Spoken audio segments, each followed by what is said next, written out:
Hi guys, welcome to my YouTube channel Share and Learn. In this video, we will learn about glaucoma, the silent thief of eyesight.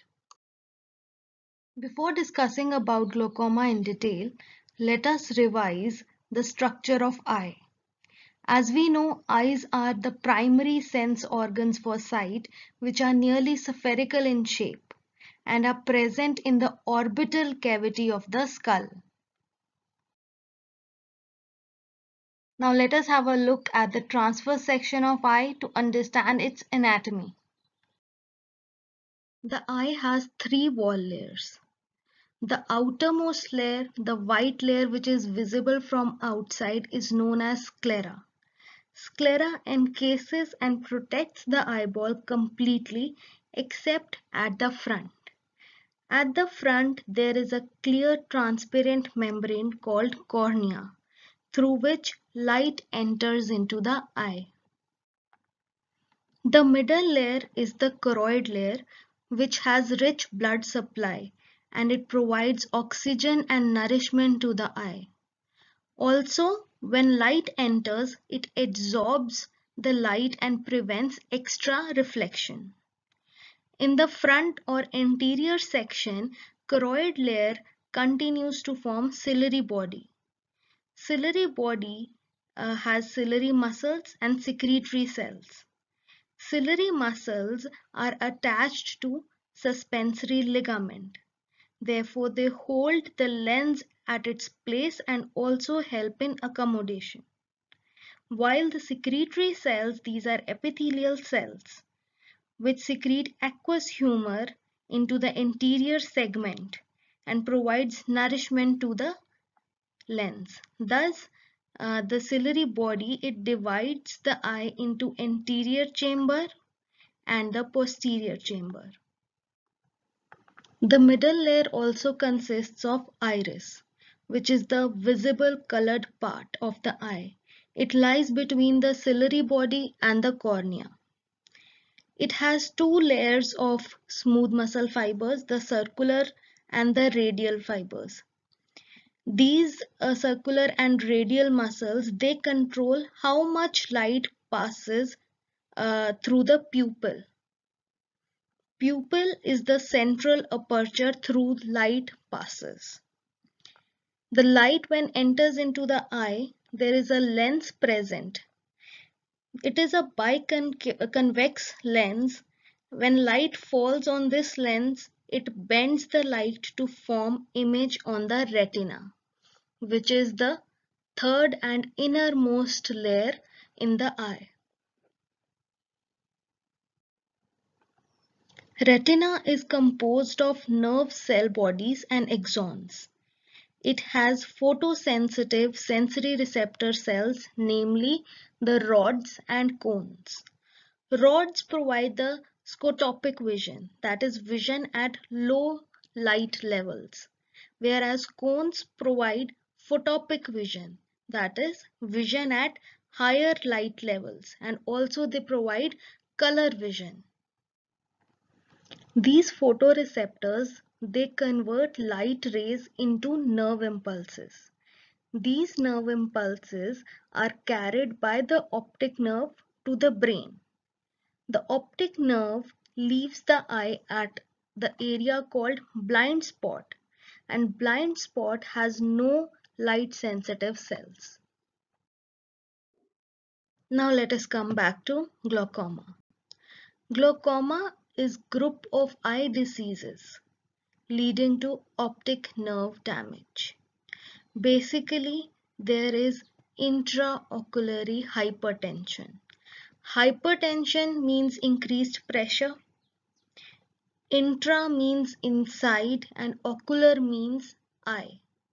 So there is increased pressure inside the eye which leads to damage of the optic nerve, finally leading to blindness. Now to understand the pathophysiology of glaucoma, let us zoom this section of the eye. As We discussed there are secretory cells which are present in the ciliary body which secrete aqueous humor in the anterior chamber which provides nourishment to the lens. Now when they are continuously producing this aqueous humor, so the excess has to be get ridden off. So there are drainage systems which get rid of excess of the aqueous humor. The primary one is the trabecular meshwork, which is present in the iridocorneal angle. That is the angle formed by the iris and the cornea. So there is a trabecular meshwork present in this angle which gets rid of 90% of the excess aqueous humor, while the rest 10% is drained off by uvuscleral outflow.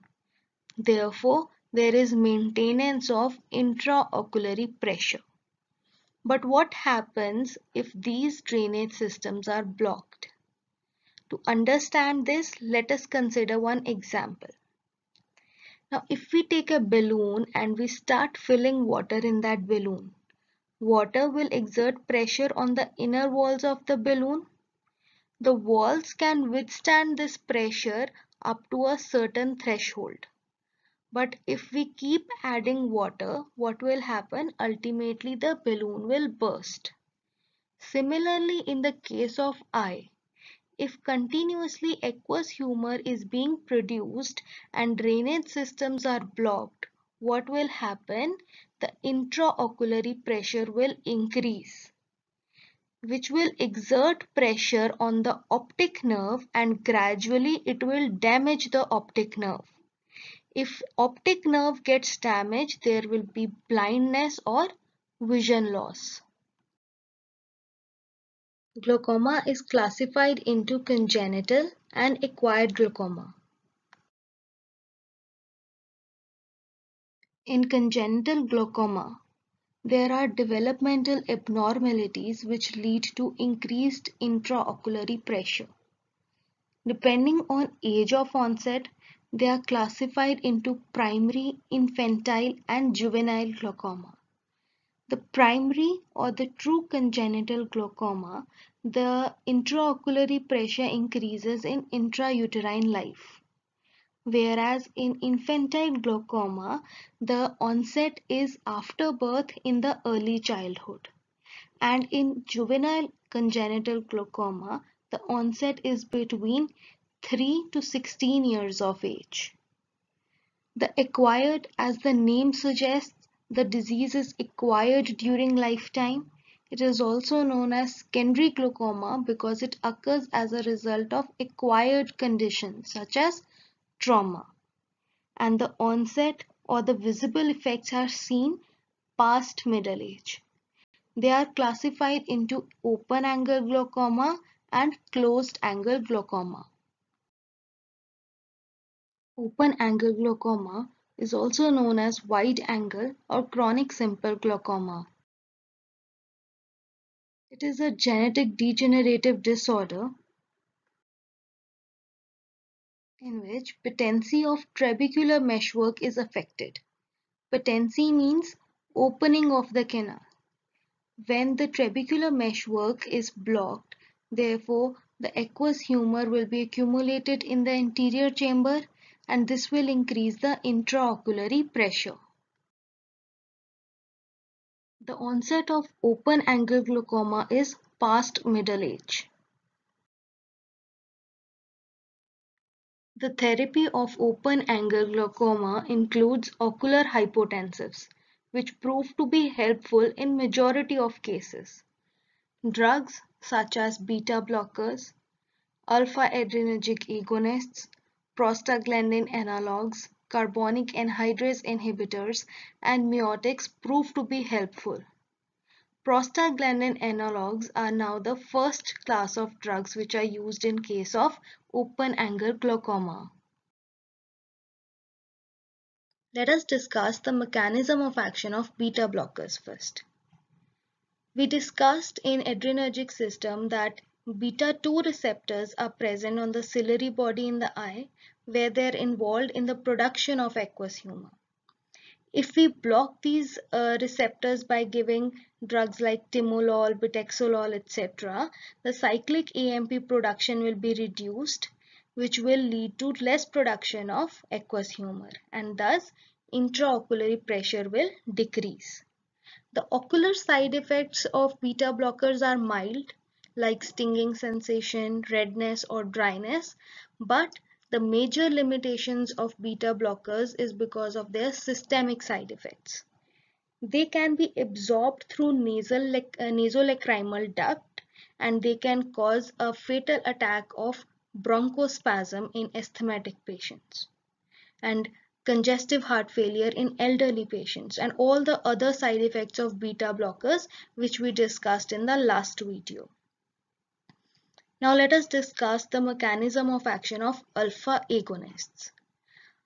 Alpha agonists like dipivefrin, it is a prodrug which is topically instilled into the eye, and there it is converted into adrenaline under the action of esterases. Adrenaline cannot be directly given because it has poor penetration. So it is given as a prodrug. When it is converted into its original form, it will increase the uveoscleral outflow and thus reducing the intraocular pressure. Clonidine congeners such as epiraclonidine can also be topically given. They also reduce the production of aqueous humor and decrease the intraocular pressure by 25%. Carbonic anhydrase inhibitors. Carbonic anhydrase is present in the ciliary body, which catalyzes the reaction of water and carbon dioxide to form carbonic acid. Carbonic acid readily dissociates to form bicarbonate ion, which is involved in the production of aqueous humor. If we inhibit this bicarbonate ion by drugs such as acetazolamide, then the production of aqueous humor will be reduced and thus intraocular pressure will decrease. These agents are given as add-on drugs to ocular hypotensives. Low concentration prostaglandin F2 alpha increases the permeability of ciliary tissue, thus decreasing the intraocular pressure by increasing uveoscleral outflow. Although the effect on trabecular meshwork is less marked, drugs like latanoprost, travoprost, bimetoprost, they are used as first-line drugs in the treatment of open-angle glaucoma. Miotics were used as standard anti-glaucoma drugs till 1970s. They increase the tone of ciliary muscles and somehow improves the alignment of trabeculae, which improves the outflow of aqueous humor.